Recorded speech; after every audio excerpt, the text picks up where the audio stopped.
নমস্কাৰ ছাত্ৰ ছাত্ৰীসকল মই আজি তোমালোকৰ কাৰণে লৈ আহিছো ক্লাছ 9 ৰ সোশিয়াল সায়েন্স ভূগোল খণ্ডৰ পৰা চেপ্টাৰ 1 আৰু চেপ্টাৰটোৰ নাম হ'ল ভূপৃষ্ঠৰ পৰিৱৰ্তন। এই চেপ্টাৰটোৰ পৰা মই তোমালোকৰ কাৰণে বৰ্তমান এমসিকিউ খিনি লৈ আহিছো আৰু আগলৈ তোমালোকৰ কাৰণে মই যিখিনি অনুশীলনীৰ প্ৰশ্ন উত্তৰ আছে সেইখিনিও লৈ আহিম। সো তোমালোকে বৰ্তমান এমসিকিউ খিনি ধুনিয়াকে লিখি লবা।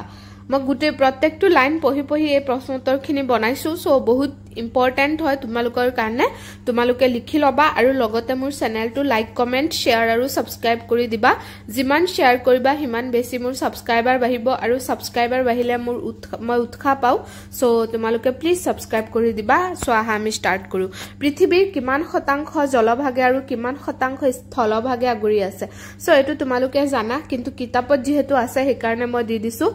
71% জলভাগে আৰু বাকি 29% স্থলভাগে আগুৰি আছে। ভূপৃষ্ঠৰ পৰিৱৰ্তনৰ কাৰক কেইটা আৰু কি কি? ভূপৃষ্ঠৰ পৰিৱৰ্তনৰ কাৰক দুটা আৰু হে দুটা হ'ল বাহ্যিক কাৰক আৰু আভ্যন্তৰীণ কাৰক। আভ্যন্তৰীণ স্পেলিংটো ইয়াত ভুল হৈ আছে, ভজ্যকাৰ হ'ব আৰু মূৰ্ধন্য ন হ'ব ইয়াত। আভ্যন্তৰীণ কাৰণ পিছত আছে বাহ্যিক কাৰক কাক বোলে উদাহৰণ দিয়া। যিবোৰ কাৰকে ভূপৃষ্ঠৰ বাহিৰৰ পৰা ক্ৰিয়া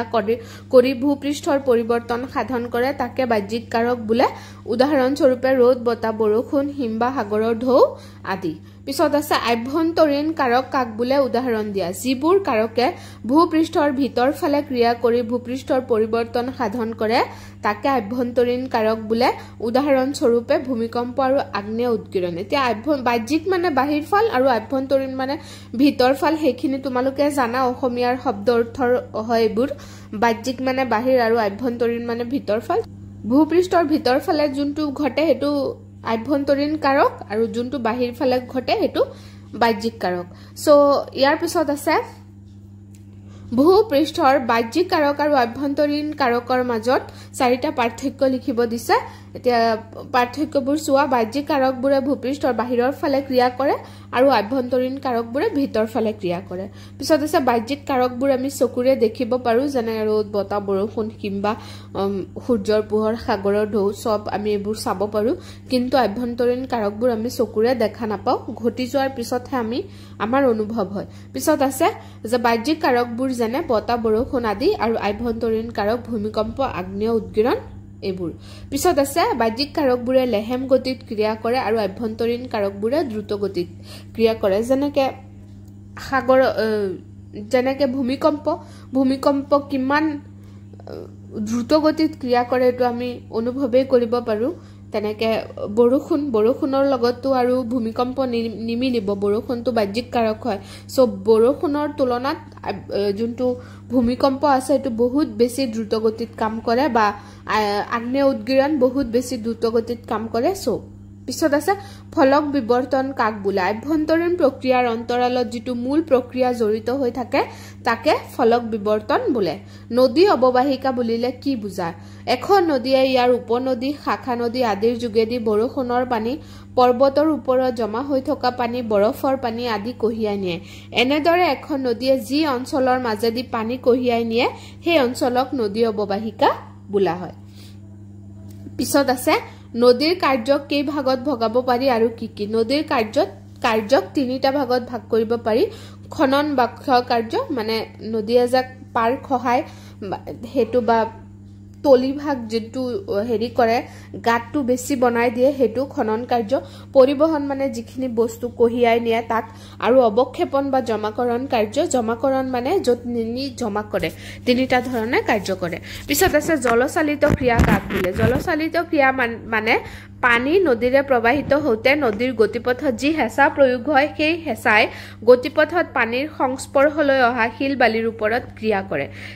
পানীটো বহুত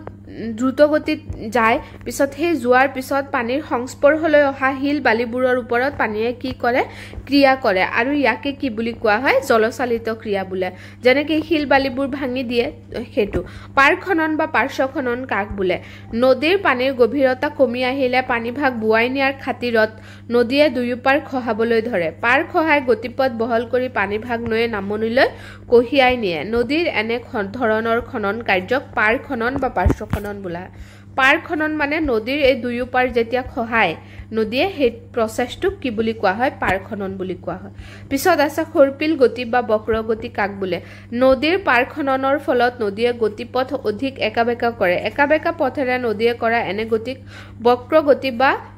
খৰপিল গতি বোলা হয় এতিয়া নদীয়েটো একাবেকা পথেৰে গতি কৰিব এনেকুৱা যেতিয়া হেৰি কৰে এতিয়া সব জায়গাত নদীয়ে ভালকে পাৰ খহাব নোৱাৰে কিছুমান জায়গাত গছগছনি বেছি থাকে হেবিলাক জায়গাত পাৰ খহাব নোৱাৰি পিছত আকৌ যোনখিনি পাতল এৰিয়া যত নেকি গছগছনি নাই তেনেকুৱা এৰিয়াত হেৰি কৰে এনেকুৱা কৰি নদীৰ গতিটো কেনেকুৱা হৈ যায় এনেকুৱা হৈ যায় হেকাৰণে এটো খৰপল গতি বোলা অশ্বক্ষুৰা হ্ৰদ কাক বোলে সমতলৰ কোনো অংশত গতিপথ অতি ভাঁজযুক্ত হ'ব পাৰে এনে গতিপথে বাৰিষা কালত নদীৰে প্ৰবাহিত বৃহৎ পৰিমাণৰ পানী কঢ়িয়াব নোৱাৰা হয় তেতিয়া নদীয়ে নিজৰ গতিপথৰ অতি ভাঁজ থকা অংশ এৰি পুনাই গতি কৰে এইদৰে এৰি যোৱা অংশ সাধাৰণতে ঘোঁৰাৰ খুৰাকৃতিৰ হয় আৰু পিছত পানী জমা হৈ বিল বা হ্ৰদৰ সৃষ্টি কৰে উপনদী কাক বোলে ব্ৰহ্মপুত্ৰ নদীৰ দুখন উপনদীৰ নাম লিখিব দিছে প্ৰধান নদীসমূহৰ লগত মিলিত হোৱা সৰু বৰ নদীসমূহক উপনদী বোলে ব্ৰহ্মপুত্ৰ নদীৰ দিহিং আৰু কলং হল দুটা উপনদী বহুত আছে কপিলি আছে ধনখিৰি আছে সোৱণশিৰি আছে ঝাঞ্জি আছে দিখৌ আছে এইবোৰ তোমালোকে যোনটো লিখিব পাৰিবা নদীয়ে কেই ধৰণেৰে গেট কঢ়িয়াই লিখিব দিছে তিনি ধৰণেৰে কঢ়িয়াই কিছুমান পদাৰ্থক দ্ৰবীভূত হৈ থকা অৱস্থাত কঢ়িয়াই কিছুমানক উপঙি থকা অৱস্থাত আৰু কিছুমানক বাগৰি গৈ থকা অৱস্থাত কঢ়িয়াই পিছত আছে নদীৰ বুকুৰ বুজা কাক বোলে আকাৰত কিছু ডাঙৰ পদাৰ্থবোৰ নদীৰ খুতে গতিপথেদি বাগৰাই নামনিলৈ কঢ়িয়াই নিয়ে এনে পদাৰ্থবোৰক নৈৰ বুকুৰ বুজা বুলি কোৱা হয় পিছত আছে প্লাবন ভূমি কি ইয়াৰ সৃষ্টি কেনেকৈ হয় নদীৰ দুয়োপাৰে যুগ ধৰি গেট জমা হোৱাৰ ফলত পলসুৱা সমতল ভূমিৰ সৃষ্টি হয় ইয়াকে প্লাবন ভূমি বুলি কোৱা হয় সাধাৰণতে বানপানীৰ সময়ত খুতে কঢ়িয়াই অনা বালি বোকা পলস আদি দুয়োপাৰে বহু দূৰলৈ বিয়পি পৰে এইবোৰে কালক্ৰমত প্লাবন ভূমিৰ সৃষ্টি কৰে প্লাবন ভূমিবোৰ সাৰুৱা আৰু কৃষিৰ বাবে বিশেষ উপযোগী পিছত আছে প্লাবন ভূমিৰ সৃষ্টি হোৱা বা দেখা পোৱা কেইখনমান নদীৰ নাম লিখিব দিছে ব্ৰহ্মপুত্ৰ গংগা সিন্ধু মিছিছিপি নীল আমাজন হুৱাংখোৱা আদি পিছত আছে বদ্বীপ কাক বোলে উপকূলৰ কাষৰীয়া অগভীৰ সাগৰত য'ত নৈ গৈ পৰে তাতেই নৈয়ে কঢ়িয়াই অনা গেট জমা হৈ দ্বীপৰ সৃষ্টি হয় এই দ্বীপবোৰৰ আকৃতি অসমীয়া ব আৰু ইংৰাজী ডেল্টাৰ দৰে সেয়েহে এই দ্বীপবোৰক বদ্বীপ বোলা হয় তে ডেল্টাটো থাকি গ'ল এনেকে লিখি দিবা তোমালোকে ব্ৰেকেটত এনেকে ডেল্টাৰ কাষত এনেকে ব্ৰেকেটত লিখি দিবা ৰখা মই দেখুৱাই আছো এনেকে লিখি দিবা ডেল্টা বুলি এনেকে তিনিকোণে এনেকে ব্ৰেকেটত এইখিনি জায়গাত লিখি দিবা ডেল্টা বুলি ডেল্টাৰ দৰে হেহে দ্বীপবোৰক বদ্বীপ বুলি কোৱা হয় অবনমন কাক বোলে মৰুভূমিত গছগছনি পাতল হোৱাৰ বাবে বালিবোৰ বতাহে অনায়াসে এঠাইৰ পৰা আন ঠাইলৈ কঢ়িয়াই নিব পাৰে বতাহে এনেদৰে কোনো অংশৰ পৰা ধূলিবালিবোৰ উৰুৱাই নিয়া কাৰ্যক অবনমন বোলা হয় বালিৰ পাহাৰ বা বালিয়াৰী কাক বোলে অবনমন প্ৰক্ৰিয়াৰে কঢ়িয়াই নিয়া ধূলিবালিবোৰ যি ঠাইত জমা হয় তাত মৰুপৃষ্ঠ ক্ৰমে ওখ হৈ পাহাৰৰ ৰূপ ল'ব পাৰে এনে পাহাৰক বালিৰ পাহাৰ বা বালিয়াৰী বোলা হয় অপঘৰ্ষণ কাক বোলে অপঘৰ্ষণৰ ফলত কি অৱয়বৰ সৃষ্টি হয় মৰুভূমিত তীব্ৰবেগী বতাহে ধূলিবালিৰ লগতে শিলো কঢ়িয়াই নিয়ে বতাহে কঢ়িয়াই নিয়া শিল বালিয়ে গতিপথত থকা উচ্চ ভূমিৰ ক্ষয় সাধন কৰে ঘৰ্ষণৰ যোগেদি ঘটা এনে ক্ষয় প্ৰক্ৰিয়াক অপঘৰ্ষণ বোলা হয় অপঘৰ্ষণৰ ফলত ইনচেলবাৰ্গ ইয়াৰদাং আদি ভূ অৱয়বৰ সৃষ্টি হয় এতিয়া তোমালোকৰ যদি আহে যে বতাহে সৃষ্টি কৰা দুটা মৰুভূমিত বতাহে সৃষ্টি কৰা দুটা অৱয়বৰ নাম লিখা তেতিয়াহলে তোমালোকে ইনচেলবাৰ্গ ইয়াৰদাং আকৌ বালিৰ পাহাৰ এইবোৰ লিখিব পাৰিবা ঠিক আছে প্ৰশ্নটো লিখি লবা উত্তৰ এটো হ'ব ইনচেলবাৰ্গ শব্দৰ অৰ্থ কি আৰু ই কোনটো ভাষাৰ পৰা উৎপত্তি হৈছে জাৰ্মান শব্দৰ পৰা উৎপত্তি হৈছে আৰু ইয়াৰ অৰ্থ হৈছে দ্বীপৰ দৰে অকলশৰীয়া পাহাৰ বা পৰ্বত নদীৰ কাৰ্যৰ ফলত সৃষ্টি হোৱা কেইটামান অৱয়বৰ নাম লিখিব দিছে বালিচৰ প্লাবন ভূমি প্ৰাকৃতিক বান্ধ বা মথাউৰি এইবোৰ পিছত আছে ইনচেলবাৰ্গ কি মৰুভূমিত সাধাৰণতে চকুত পৰা বিশেষ আকৃতিৰ ক্ষয়প্ৰাপ্ত চাপৰ পাহাৰবোৰে হ'ল ইনচেলবাৰ্গ পিছত আছে ইয়াৰদাং কি ইয়াৰদাং হৈছে এক প্ৰকাৰৰ অভূ অৱয়ব য'ত দীঘলীয়া শিৰা আৰু অগভীৰ দীঘলীয়া গাঁতৰ সমন্বয় ঘটে হিমবাহ কাক বোলে কেই প্ৰকাৰৰ আৰু কি কি সাধাৰণতে শীতল অঞ্চলবোৰত পৰ্বতৰ উচ্চ অংশত বৃহৎ পৰিমাণৰ বৰফ জমা হৈ থাকে এনেদৰে জমা হোৱা বৰফ ভূপৃষ্ঠৰ ঢাল অনুসৰি লেহেম গতিত তললৈ নামি আহে এনেদৰে নামি অহা বৰফকে হিমবাহ বুলি কোৱা হয় যেনেকৈ পৰ্বত পাহাৰৰ উপৰিভাগ হিমবাহে আগুৰি থাকে পিছত এনেকৈ ভূপৃষ্ঠ যেহেতু ঢাল এঢলীয়া থাকে পাহাৰবোৰ সেই পাহাৰৰ ঢাল অনুসৰি এইবোৰ নামি আহে আৰু এই নামি অহা বৰফবোৰক কি বুলি কোৱা হয় হিমবাহ বুলি কোৱা হয় হিমবাহ দুই প্ৰকাৰৰ মহাদেশীয় হিমবাহ আৰু পাৰ্বত্য বা উপত্যকা হিমবাহ